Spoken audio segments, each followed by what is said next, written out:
अपने भक्तों की परेशानी दूर करने के लिए एक आवाज से बारिश रोकने वाला, कुएं में गिरी हुई लड़की को बचाने के लिए उसे हवा में उठाकर बाहर लाना, तेल के बदले पानी डालकर दिया जलाना संभव है क्या? ऐसे कई चमत्कार साईं बाबा ने अपने जीवन काल में किए हैं।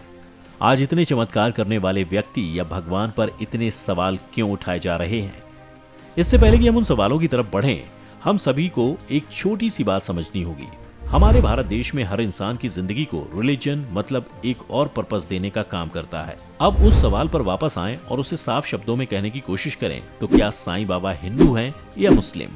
ये कहना काफी मुश्किल है, क्योंकि इनका दर्जा हर इंसान की श्रद्धा के हिसाब से बदल जाता है। हर इंसान साईं बाबा को एक अलग नजर से देखता है। आज भी साईं बाबा को दोनों धर्म के लोग पूजते हैं। हिंदू और मुसलमान के मन और मुटाव को एक तरफ रखकर देखें तो इससे बेहतरीन बात क्या ही हो सकती है? एक ऐसा व्यक्ति या महापुरुष जो दोनों धर्म के लोगों को एक मकसद के लिए साथ लेकर आता है, भगवान के लिए प्रेम और चिंतन। हमारी दोनों धर्म को अलग करने की आदत आखिर इतनी आसानी से तो बदली नहीं जा सकती। कुछ हिंदू धर्म के लोगों का ये मानना है कि साईं बाबा मुस्लिम फकीर, पाखंडी और एक फ्रॉड इंसान थे। इनमें से एक शंकराचार्य स्वामी स्वरूपानंद हैं, जिनके मुताबिक साईं बाबा मुस्लिम थे और उन्हें एक हिंदू देवता की तरह पूजा जाना गलत होगा। उनके लिए अगर हिंदू धर्म को बचाने के अभियान में उन्हें जेल भी जाना पड़े तो वो उसके लिए भी तैयार हैं। साईं बाबा को एक मुसलमान की तरह क्यों देखा जाता है? सबसे पहले हम इस बात को समझने की कोशिश करते हैं। साईं बाबा की कुछ विशेषता है जिसकी वजह से उन्हें मुसलमान की तरह देखा जाता है। उनमें से एक उनका मुस्लिम टोपी और सूफी कपड़े पहनना, और यही नहीं, उन्होंने अपनी ज्यादातर जिंदगी एक खाली मस्जिद में काटी है।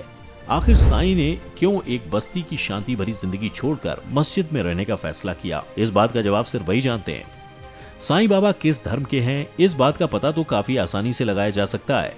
हम जिस भी घर में जन्म लेते हैं, तकनीकी तौर पर हम उसी धर्म से बिलोंग करते हैं। साईं के लिए भी यही बात लागू होती है। पर साईं बाबा की जिंदगी की शुरुआत एक झूठ की चादर से ढकी है। आज तक ऐसा कोई पुख्ता सबूत नहीं मिला जिससे ये कहा जा सके कि उन्होंने किसी हिंदू के घर जन्म लिया या मुसलमान के। उनकी लिखी हुई किताब सबका मालिक एक, इस्लाम और सूफी धर्म को अपनाता है। साईं का अल्लाह शब्द भगवान या किसी और शब्द को छोड़कर इस्तेमाल करना उन्हें हिंदू से ज्यादा मुसलमान की तरह दिखाता है। साईं की जिंदगी चाहे झूठ और अफवाहों के बादलों से घिरी हो, पर उनके इतिहास के बारे में ऐसी 2 किताबें हैं जो हमें उनके इतिहास यानी उनके जन्म और शुरुआती जिंदगी के बारे में कुछ इंसाइट देती हैं। आज तक ऐसी 2 ही किताबें लिखी गई हैं जिन पर बाकियों के मुकाबले यकीन किया जा सकता है। और अब जो हम आपको बताने जा रहे हैं, शायद आप वो बातें सुनकर इतने हैरान ना हो। ये दोनों ही किताब हिंदू धर्म को मानने वाले लोगों ने लिखी है। इन किताबों का नाम है श्री साईं सतचरित्र, जो हेमंत पंत ने लिखी है, और लाइफ ऑफ साईं बाबा, जिसे श्री नरसिम्हा ने लिखा है। इस किताब के मुताबिक साईं ने अपने सबसे करीबी भक्त को ये बताया था कि उन्होंने पतरी महाराष्ट्र में एक हिंदू ब्राह्मण परिवार में जन्म लिया था। जैसे ही वो 5 साल के हुए, उनके माता पिता ने साईं को एक मुस्लिम फकीर को सौंप दिया। साईं जब 9 या 10 साल के थे तब उस फकीर की मृत्यु हो गई। फकीर के देहांत के बाद साईं को गोपाल राव देशमुख ने पाला। गोपाल राव त्रिपुरारी वेंकटेश के बहुत बड़े भक्त थे और साईं के सोच और विचार को इस बात ने काफी ज्यादा इन्फ्लुएंस किया। अब वापस उस सवाल पर आ जाएं जहां से हमने ये वीडियो शुरू की थी। तो अब हमारे सामने जितने भी फैक्ट्स आए हैं उसको अब हम सिक्के के 2 पहलुओं की तरह देखेंगे और परखेंगे। सबसे पहले अगर हम जितनी भी बातें इन किताबों में लिखी गई हैं उनको सच मानकर परखते हैं तो साईं उस हिसाब से तो हिंदू हैं, भले ही उनकी परवरिश मुस्लिम कल्चर के मुताबिक हुई हो। पर यह बात को हम भूल नहीं सकते कि साईं ने हिंदू परिवार में जन्म लिया था। उनकी परवरिश से हम एक बात तो समझ सकते हैं कि आखिर साईं ने क्यों हिंदू और मुस्लिम धर्म को अपनाया। शायद इसी वजह से उन्होंने उस खाली मस्जिद का नाम द्वारकामई रखा हो। इससे लोगों के दिमाग में बसी एक बड़ी कंफ्यूजन मिट जाती है। और यही नहीं, ऐसा कई बार देखा गया जब साईं ने हिंदू धर्म के बारे में काफी बातें की हैं। साईं बाबा को भगवान का अवतार भी माना गया, जो एक साधु या संत की जिंदगी जीकर लोगों के दुख और दर्द उनसे छीन लेते थे। किताब में लिखी गई और उनके हिंदू धर्म के प्रति जो प्यार था, उसके मुताबिक साईं को हिंदू माना जा सकता है। साईं बाबा की दोपहर की आरती में कुछ लाइन्स हैं जिसमें ये कहा गया है कि In essence, there is no difference whatever between Hindu and Muslim. You look with affection on both Hindus and Muslims. This, Sai, who pervades all as the soul of all demonstrates. ये 2 line का मतलब हिंदू धर्म की कुछ पवित्र किताबों से जुड़ा है। ऐसा पहली बार नहीं है जहां उन्होंने हिंदू धर्म के कॉन्सेप्ट को अपने उपदेश के द्वारा बताया हो।